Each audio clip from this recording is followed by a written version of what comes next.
Assalamualaikum and a very good day. I Binti Madam Suryati. Before I proceed with the presentation, let me introduce myself. My name is Alia Majdina Binti Mansor. As for this task, I am going to explain and elaborate on the activities prepared for language art lesson using the teaching and learning kit prepared by me during task 1.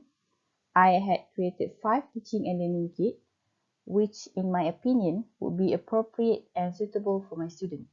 The kits will be used to learn The Boy Who Cried Wolf story. Teaching and learning kit is a very important aspect in teaching and learning process. The use of learning kits can facilitate the process of information sharing among the student with respect to the subject taught, and in this case, it is a language art lesson. The learning kit aims to help students understand the subject more easily and systematically. These kits are supposedly be able to cater to the student needs and level. I have chosen The Boy Who Cried Wolf story to teach my Year 5 students. Before I proceed, I would like to give a brief explanation about my students. Currently, I am teaching at an indigenous school located in Pahang. As we know, the students at indigenous school were mostly Aboriginal students, so they were quite lagging behind than the others, especially in English.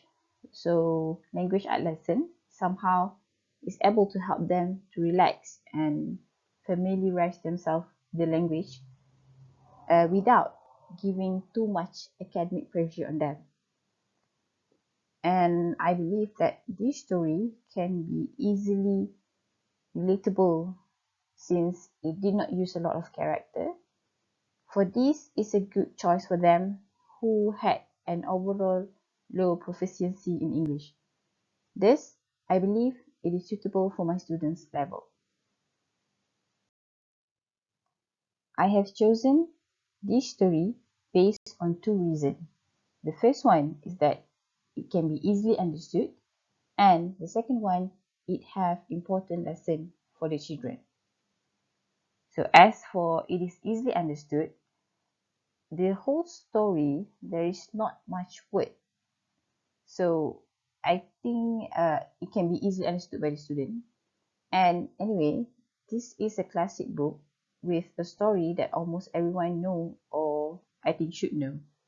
It has a typical storyline of a boy watching the sheep and he cry out that there is a wolf, but when there is actually no wolf. Then, when there is actually a wolf, no one came to help him because he tricked them too much before. So I think this would be a good story to work on chronological order and have the student put the event in the order they happen. For the second reason, this story teaches a very important lesson to the children that read it. This lesson is that it is not okay to lie because once you lie, and on top of that, repeatedly, people will start to not believe you. Thus, when you really need help, no one would believe you because you had lied about it too much before. This is an important lesson for children to learn because lying is not a good trait to have and to allow them to see what happens when you lie for the sake of having fun. Eventually, you will lose the people's trust. Now, I am going to explain and elaborate on how to conduct the lesson using the following kits. These are the kits that I have created in order to help me to conduct the language art lesson. First, a YouTube video. Second, a compilation of pictures which are based on the storyline. Next, a plot flowchart to show the sequence of the story. Fourth, the paragraph stripes for the student to match in the flowchart. And lastly, the figure card. As for the first kit, I am going to let the student watch a video. With using the projector and a speaker, all the students will watch the video at once. It is actually a short video with a very interesting way of presentations. The combination of clear audio and colorful background helps to grab the student attention to stay still while watching the videos. The goal during these activities is for the student to be engaged and to become an active viewers. Students should understand the videos they watch and be able to formulate opinions about the content. I'm choosing a quite short videos, approximately just around 3 minutes, because I think that children have a short attention span, and it is a well-known fact about children. So instead of having a long and heavy videos, this video to me is enough. So after finish watching the videos, the student will be divided into several groups, and all the upcoming activities will be conducted in groups. So the instruction during this stage is for the student to simply watch the videos and understand the content. For the second learning kit, I'm going to use a compilation of pictures. It is said that a picture is worth 1,000 words. This is indeed true, especially when we are cooperating learning in classroom. For me, pictures always make the reading experience fun, and perhaps they are more willing to get engaged with the lesson. The illustrations in the pictures usually help the student to understand what they are reading and allowing them to analyze the whole story. So as students increase the level of the visual input, it also increases the likelihood that the information will be able to be retrieved by the student later. This means that they are able to remember what they learned based on the pictures. And as for the instructions, the people will have to color and cut the pictures given. The pictures will be used on the next activities. So here are the pictures that will be used as the teaching and learning kit. So if you take a closer look, actually I have put all the pictures in the sequence starting from the top left pictures. Okay, so the top left pictures shows the boy who was herding his sheep by himself. The second picture shows that at that time, he playfully asked for help by yelling. Next picture shows the villagers went up to help the boy. However, they went down angrily because they were tricked by the boy. At the bottom left pictures, there's a wolf. That means that the wolf really came. Then, the boy starting to scream for help. But then, of course, no one came to help. So he realized he had made a big mistake. But this is not how the pictures are going to be given to the children. The pictures will be given without any number or any ordering. Just randomly be given to them.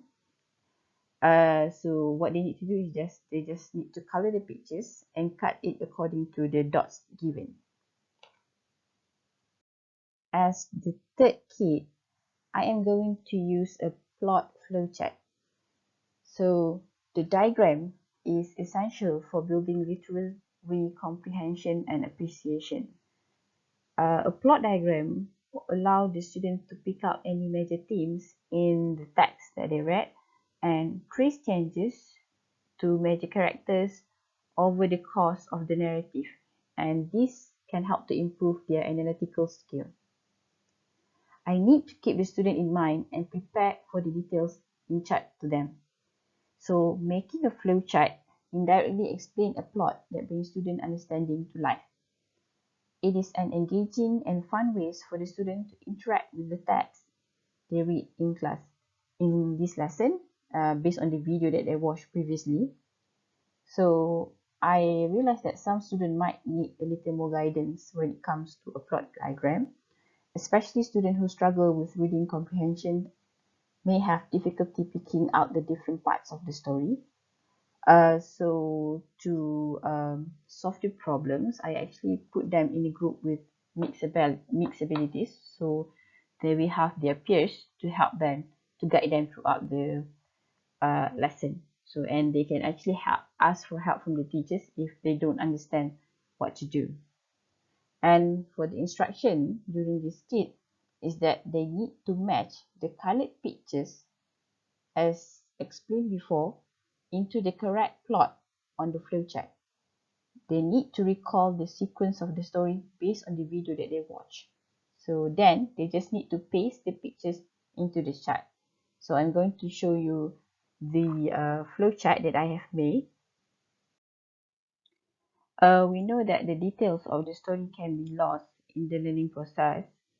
Thus, this is where a plot diagram with some leading information can be helpful. So I already made a flowchart with a box and an arrow so they will know how to match the pictures into this flowchart.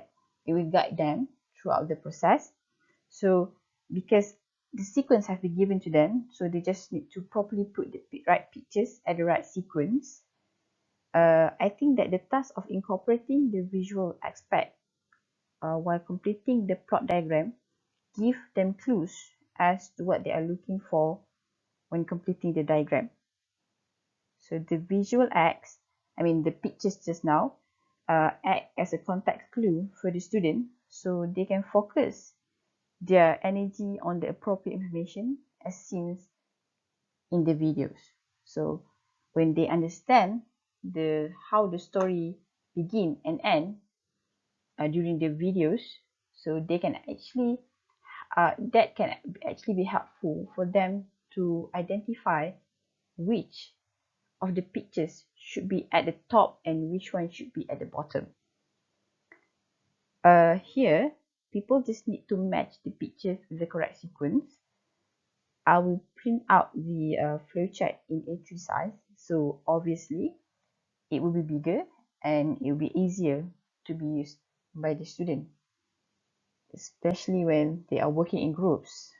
Like certain size might not be suitable for a group work. That's why I opt to use a bigger size. Next, after the flowchart, I will provide the student with some paragraph stripes. The paragraph stripes are provided to guide the student in order to match the correct pictures to the plot of the stories.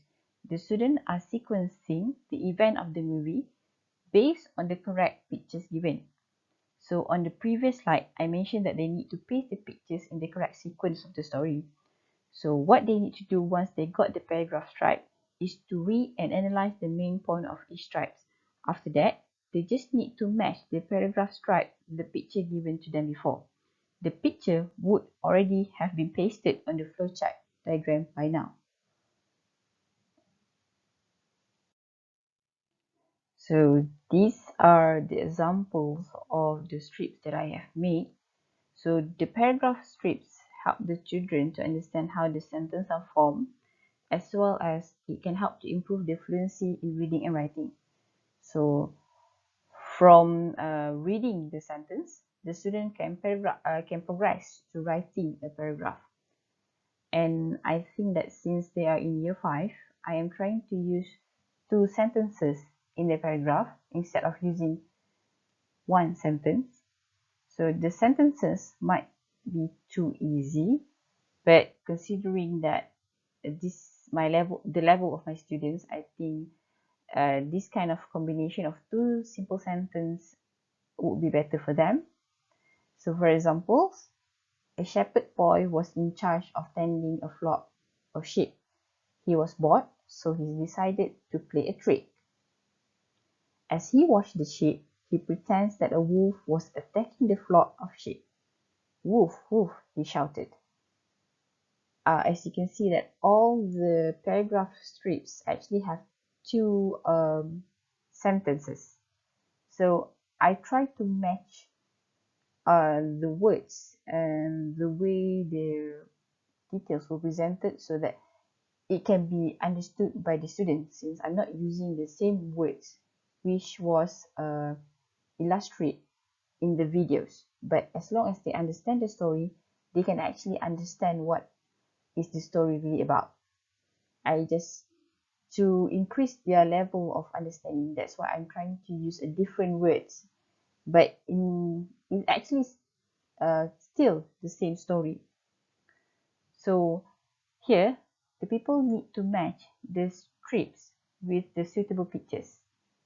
So before they already pasted the pictures, so they just need to cut the strips and paste it under the pictures in the flowchart. So the flowchart will be important since it's going to be the base of all the activities to be conducted in class.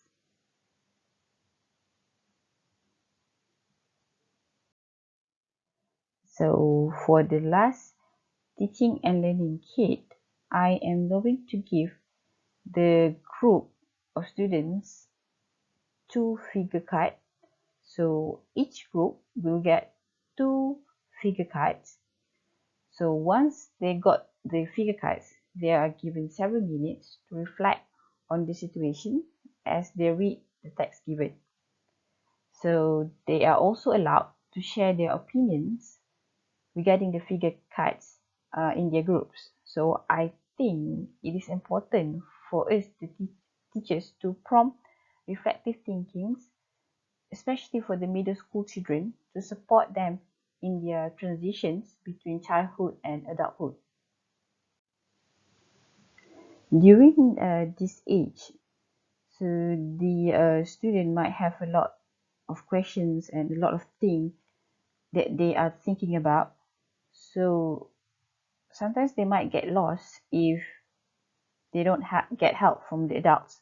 So we as the teachers need to help them to think, because when they are having a transition in their life, so they need to be able to differentiate between what is right and what is wrong, and for them to be able to practice the right one and to also to not following any bad one.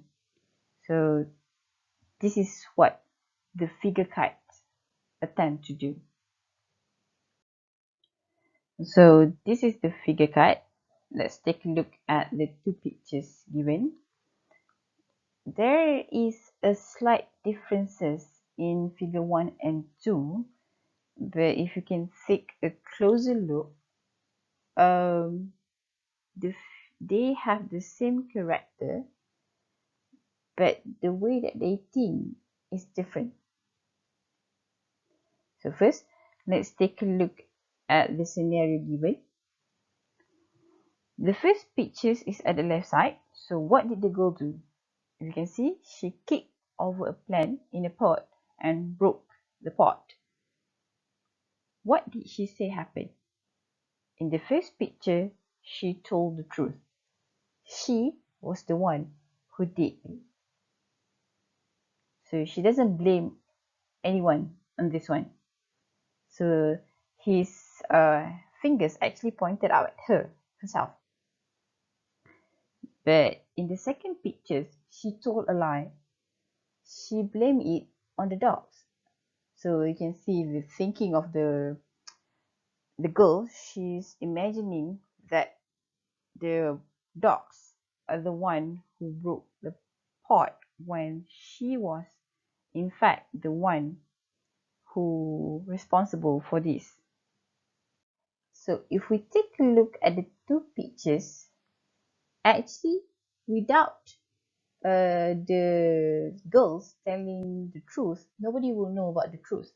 But it depends on herself how she wanted to say about the situation. So here, what I need the student to do is that for them to think. It's actually hard to guess what the student thinks, so that is what we want to have. Here, we must promote reflective classroom to ensure that the students are fully engaged in the process of meaning making. If they really understand the story, The Boy Who Cried Wolf, so they can easily understand what is happening in this scenario. So, because I want them to fully engage in the process of making meaning, they organize instruction so that the students are the producer, not just the consumer of knowledge. So they need to be actively involved, not just by listening to what I'm saying based on my perspective, but they need to give on theirs too. So they need to realize on their own to make sure that the lesson that they will learn have a long-lasting effect on them. So what we need to do as a teacher is to prompt the student to get their opinions.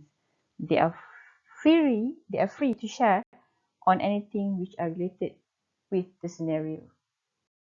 As conclusion, the teaching and learning kits are the result of innovative learning resources, originally made, produced, modified, or even contextualized by the teachers to meet the standard of the curriculum in providing the learners some relevant and localized content. Classroom learning is believed to be boring because kids get bored listening to a long classroom lectures. So these kind of kits, on the other hand, make learning fun and enjoyable. So because the kids are hands-on, so the children are able to have fun while learning. I think that's all from me. Thank you.